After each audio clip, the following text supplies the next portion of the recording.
Cambridge University, graduation day. Another group of brilliant, beautiful, talented young people prepare to go out into the world, there to achieve fame, wealth, and power. The sight of them might fill us with joy. Alternatively, as they file through the courtyards of their ancient colleges to receive their degrees, something about their achievements and their prospects might lead us to a debilitating sense that we're not as bright as we should be, nor as rich, beautiful, talented, and successful.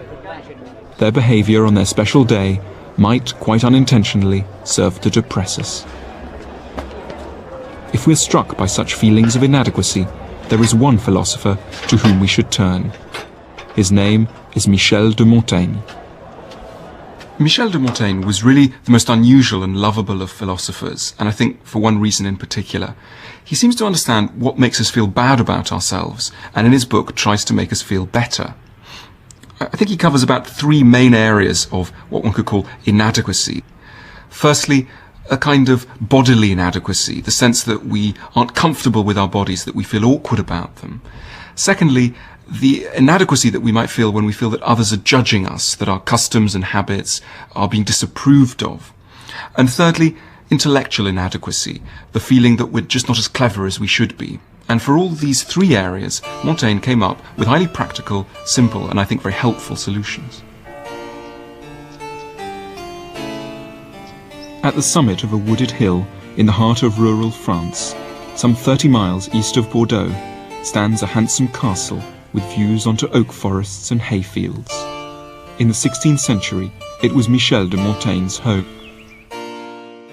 Montaigne was born in 1533, and from the outside, his class and achievements might seem more likely to intimidate us than rescue us from a sense of inadequacy. He was a nobleman, a lawyer, a friend of the King of France, and twice mayor of Bordeaux. But at the age of 38, Montaigne decided to retire to his castle to spend the rest of his life here, reading, reflecting, and writing. At first he didn't know what to write about, but he gradually hit upon a revolutionary idea: to write a big book on a subject he was uniquely placed to understand, himself. He set out to tell us exactly what it was like to be Michel de Montaigne. When one hears that Montaigne lived in a castle like this, and that he was the mayor of Bordeaux for 2 terms, and that he's a philosopher, one might come across certain sort of prejudices. One might imagine the kind of man he was, the kind of things that we'll find in his book.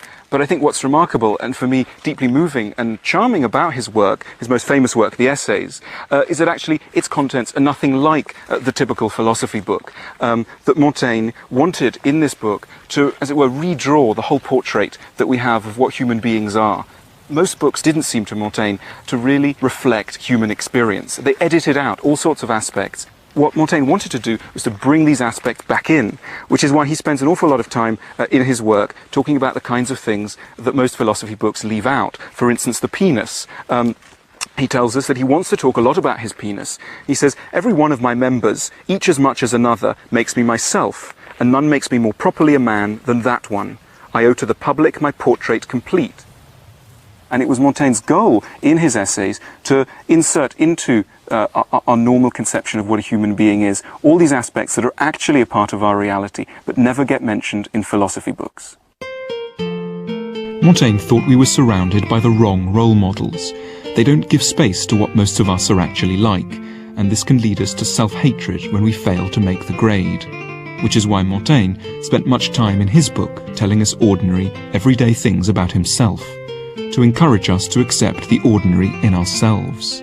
It's why he tells us, for example, about his bowel movements, and that he eats so fast he often bites his fingers. Trivia perhaps, but a reminder that there are many humdrum but nevertheless acceptable sides to human nature. As he wrote, "The most terrible and violent of our afflictions is to despise our own beings." Because Montaigne confides in us so much, tells us things we don't normally hear about, like impotence or farting, it's easy to feel him becoming a friend. Someone far from the austere, starched image of a philosopher.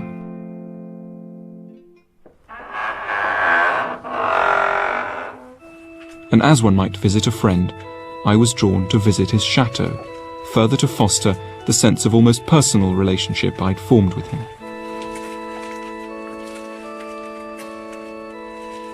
Montaigne worked in a tower at one end of his castle.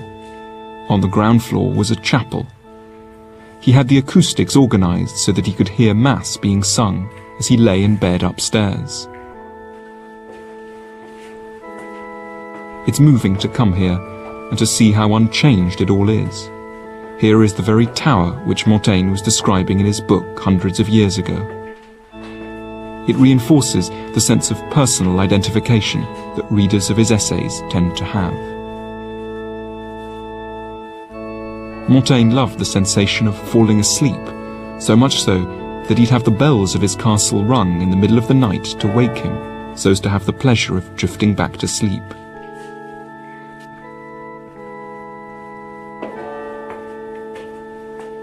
But it was really the top of the tower I'd come to see, for there Montaigne had his study, which he loved and described in detail.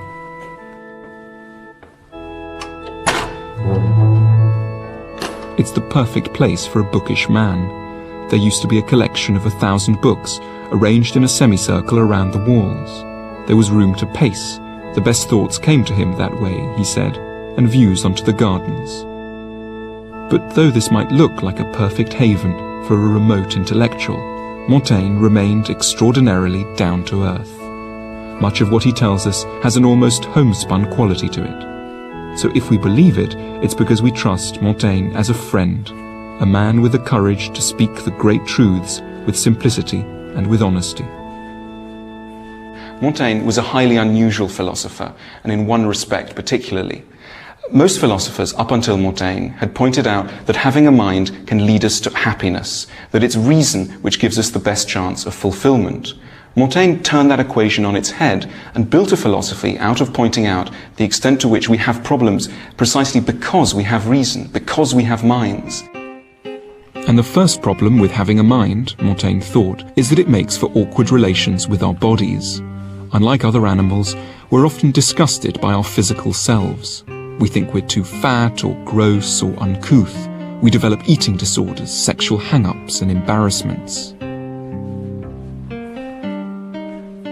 Montaigne observed many people around him afflicted by physical shame. He knew a man who killed himself after letting out a cacophony of farts at a banquet. He met a woman who was so embarrassed to chew in public that she always ate behind a curtain. And another man he knew ordered that he be buried in his underpants for fear that anyone should ever see his penis. He ought to have remembered to blindfold the undertakers, added Montaigne. Montaigne knew what the problem was. It's because the body is so rarely mentioned in polite company, let alone in philosophy books, that we think of it as embarrassing and shameful. He urged us to accept as an in no way awkward fact that we are half animal. We have to see how much we have in common with the creatures of the farmyard. Kings and philosophers shit, he reminded us, and so do ladies.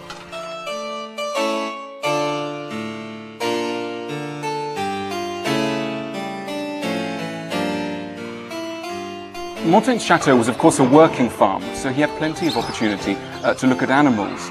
And Montaigne came away from his observation of animals with an interesting point. He said, they often surpass us in wisdom. He believed that animals are in many ways far cleverer than we are. For example, animals are far more natural with their bodies than we are. They don't have many of the embarrassments, the shynesses, the shames that we have. They have a much more natural relationship. And what's particularly striking is that here, towards the end of the 16th century, is a philosopher who's saying animals are in many ways our equals.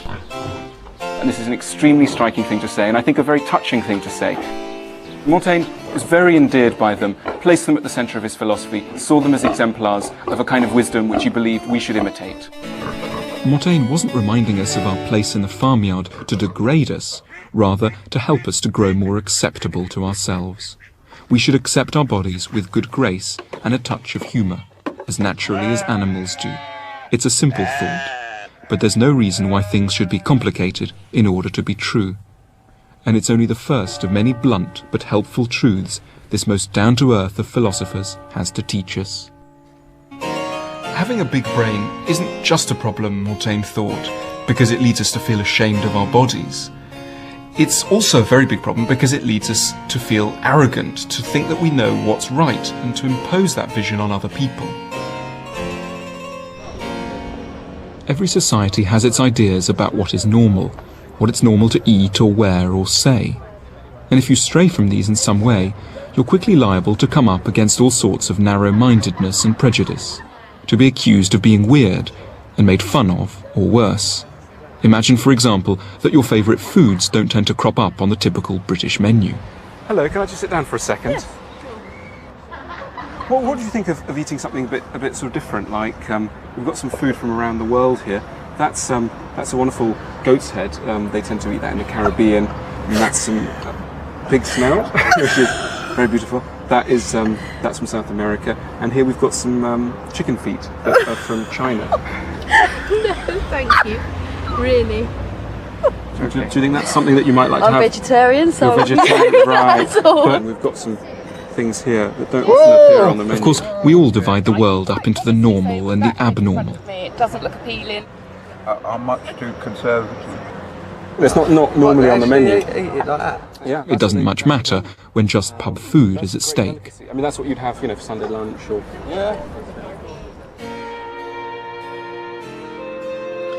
But Montaigne had graphic evidence to hand of how people sometimes behave towards those who don't share their customs. Some 40 years before Montaigne's birth, Columbus sailed to the New World. Montaigne had these very pictures to look at to show him how the Spanish colonists behaved towards those who they found there. They slaughtered the natives in enormous numbers. During Montaigne's own lifetime, the numbers of native South Americans dropped from 80 to 10 million. Unusually for a European of his day, Montaigne was appalled by the colonists and identified wholly with the Indians. But he argued that the intolerance the conquistadors had shown was everywhere. People constantly rashly decide what is normal and what is abnormal, and persecute those who don't fit.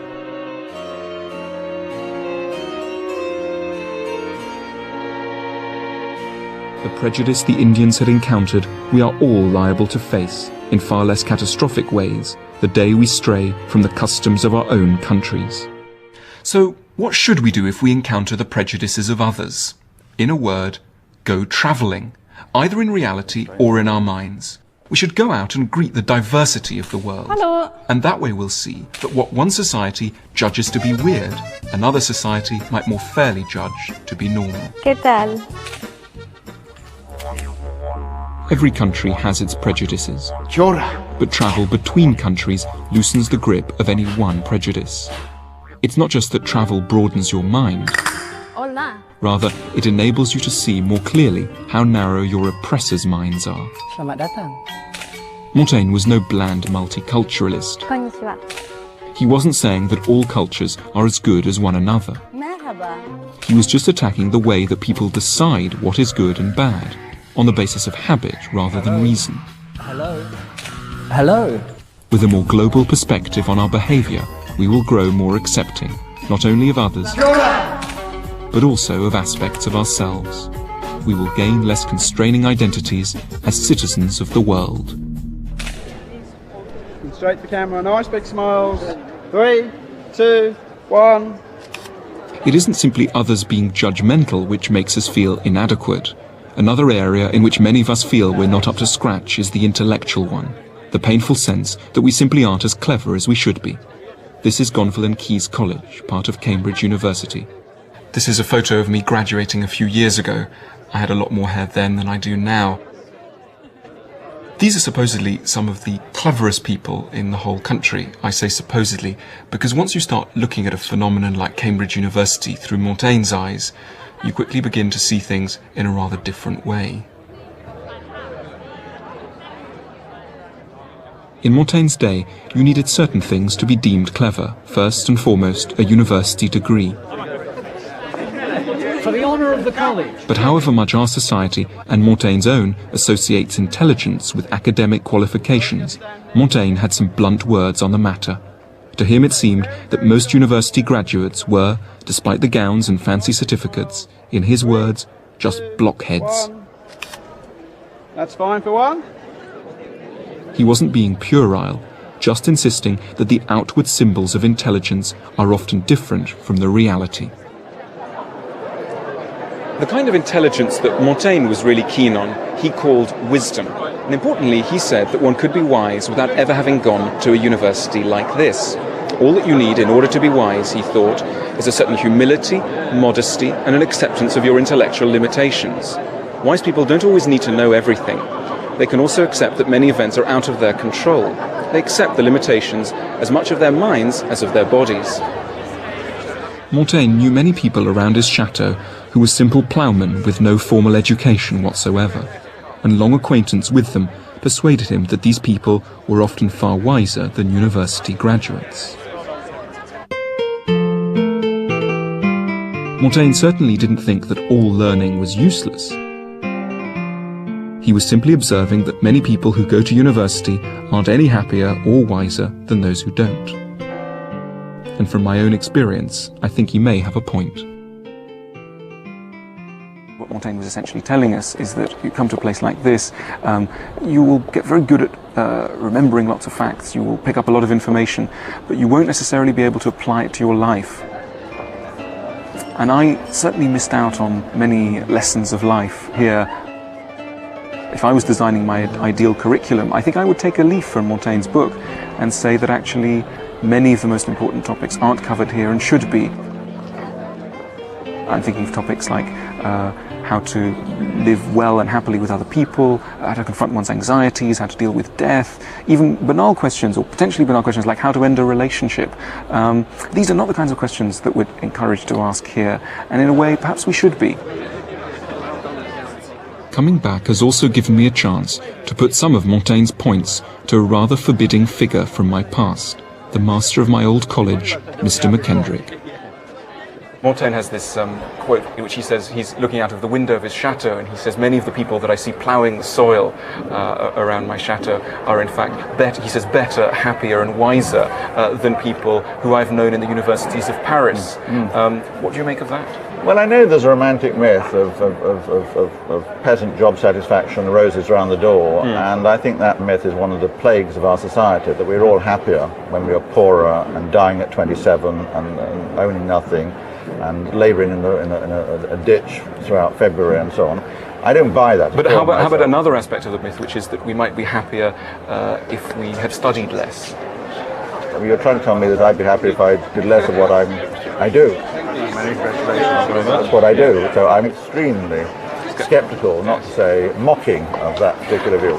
Do you think that people who graduate from here end up happier than people who perhaps have never been to university at all?